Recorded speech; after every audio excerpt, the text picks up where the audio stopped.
سرکاری حکم نامے کے مطابق سون مرگ سے لے کر وائل تک نالہ سندھ میں پائی جانے والی خاص قسم کی مچھلیوں کی حفاظت اور افزائش کے لیے سندھ کے اس حصے میں کسی بھی طرح کی کان کنی پر پابندی عائد ہے، جس کے لیے محکمہ فشری کو سخت ہدایات دی گئی ہیں کہ اس طرح کے کام میں ملوث افراد کے خلاف سخت کارروائی عمل میں لائی جائے۔ تاہم ان دنوں نالہ سندھ کے کناروں پر باندھ کا کام چل رہا ہے، جس کے لیے اس دریا سے بڑی مشینیں لگا کر کان کنی کی جا رہی ہے۔ اس ضمن میں گزشتہ دنوں ایک ویڈیو بھی وائرل ہوئی جس میں علاقے کے لوگ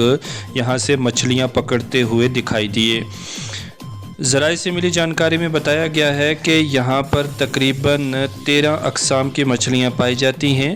جن کی نسلیں ختم ہونے کی کگار پر ہیں، جس کے لیے محکمہ کی جانب سے ایک بڑا فیصلہ لیا گیا اور اس علاقے میں کسی طرح کی کان کنی پر پابندی عائد کی گئی تاکہ ان مچھلیوں کو بچایا جا سکے۔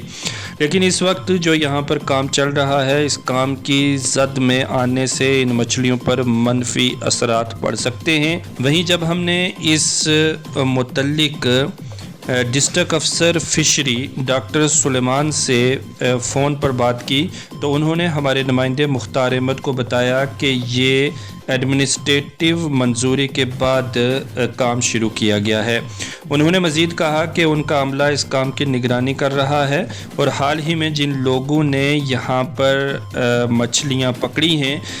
ان کے خلاف قانونی کارروائی بھی کی گئی ہے اور ٹھیکیدار سے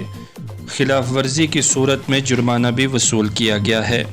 دیکھیے ایکچولی اس میں یہ ہے کہ اس کو گورنمنٹ نے دیا ہے ایڈمنسٹریٹو اپروول۔ جب بھی کوئی کام ایڈمنسٹریٹو اپروول ہوتا ہے، اس کا مطلب یہ کہ اس میں پرائر NOCs ہوتی ہیں فرام آل دی ڈپارٹمنٹ۔ تو ایڈمنسٹریٹو اپروول جب ہوا اس کے بعد ٹینڈر ہو گیا، ٹینڈر الاٹ ہو گیا تو ٹھیکیدار کام کر رہے ہیں۔ اب اس میں یہ ہے کہ لوکل لیول پہ جو ڈسٹرکٹ ایڈمنسٹریشن جیسے میرا ڈپارٹمنٹ ہے، جیولوجی مائننگ یا باقی ڈپارٹمنٹس، ان کا ایک اپنا ایک رول رہتا ہے ٹو کرب اینی نیوسینس، کیونکہ اس گار میں یہ ٹینڈر الاٹمنٹ میں اس کے گار میں کیا کرتے ہیں، جیسے ان کو ایک کام کرنا یہ دو کام کر دیتے ہیں اپنے فائدے کے لیے۔ تو اس ضمن میں آپ کو پتہ ہی ہے آج کل وکست بھارت سنکلپ یاترا وہ چل رہی ہے، PDI ٹریننگز چل رہی ہیں، کسان سمپرک ابھیان چل رہا ہے۔ تو میرے ملازم ایک دو ملازم جو تھے وہ اس ایک پرٹیکولر ایریا کے وہ ڈیوٹی پہ تھے، تو فرائیڈے کی بات ہے، فرائیڈے کو انہوں نے ایکسٹریکشن کیا تھا، مطلب وہاں جہاں ایکسٹریکشن کو کرنا تھا وہیں کیا تھا، لیکن پرائرلی ان کو ہمارے ڈپارٹمنٹ کو انفارم کرنا تھا کہ ہم یہ کام کر رہے ہیں۔ تو جیسے انہوں نے کام کیا تو ایک ویڈیو وائرل ہو گیا کہ لوگوں نے فشز پکڑی تھی، تو میرے ملازم آن اسپاٹ پہنچے، ہم نے نیکسٹ ڈے ان سے 20,000 روپیز کا جرمانہ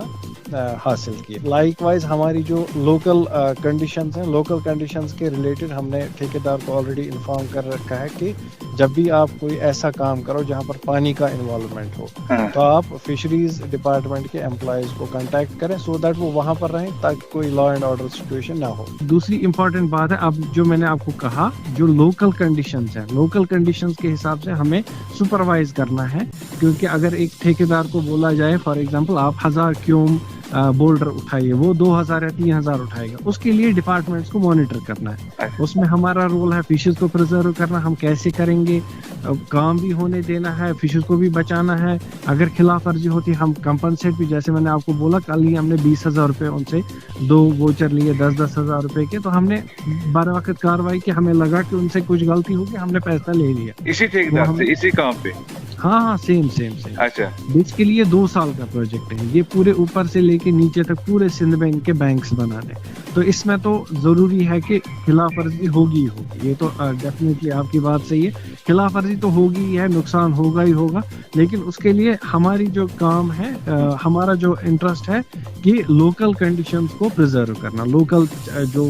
کچھ معاملات ہوں گے ان کو پرزرو کرنا، وہ ہم اپنے طریقے سے بخوبی نبھاتے ہیں، اس میں کوئی دقت والی بات۔ جہاں پہ بھی ہمیں لگا کہ خلاف ورزی ہو رہی ہے یا کچھ غلط ہو رہا ہے، ہم ان سے جرمانہ وصول کرتے ہیں یا ضرورت پڑی تو ان کے خلاف قانونی کارروائی کریں گے۔ ضرورت اس بات کی ہے کہ نالہ سندھ کے کناروں کو مضبوط بنانے کے دوران اس بات کا خیال رکھا جائے کہ اس سے نالہ سندھ میں پائی جا رہی خاص قسم کی مچھلیوں کو کسی بھی طرح کا نقصان نہ پہنچے۔ اگر یہاں پر یہ باندھ لگانا ضروری ہے تو باضابطہ نگرانی میں باندھ لگائی جائے اور فشری ڈپارٹمنٹ کے اہلکار بھی یہاں پہ موجود رہیں تاکہ مچھلیوں کو کسی قسم کے نقصان نہ پہنچے اور کام بھی چلتا رہے۔ بتایا جا رہا ہے کہ یہ کام 2 سال تک جاری رہے گا، لیکن اس بات کا خیال فی الحال تو نہیں رکھا جا رہا ہے کہ یہاں سے کان کنی کے دوران کتنی ریت بجری اور کیا کیا نکالا جا رہا ہے اور کہاں جا رہا ہے۔ جتنے بڑے پیمانے پر یہاں کان کنی ہو رہی ہے، کیا وہ سارا میٹیریل اسی دریا کے کنارے پر لگتا ہے؟ فی الحال اس بارے میں کچھ نہیں کہا جا سکتا۔ امید کی جا سکتی ہے کہ ضلع انتظامیہ گادربل حرکت میں آئے گی اور نہ صرف یہاں پر موجود مچھلیوں کی حفاظت کی جائے گی بلکہ یہاں سے جتنا بھی میٹیریل نکالا جا رہا ہے اس کا باضابطہ دھیان رکھا جائے گا اور اس کام کو چلنے کے ساتھ ساتھ اس دریا کی، پانی کی اور مچھلیوں کی اور یہاں پر موجود جتنا بھی میٹیریل ہے اس سب کی حفاظت کی جائے گی۔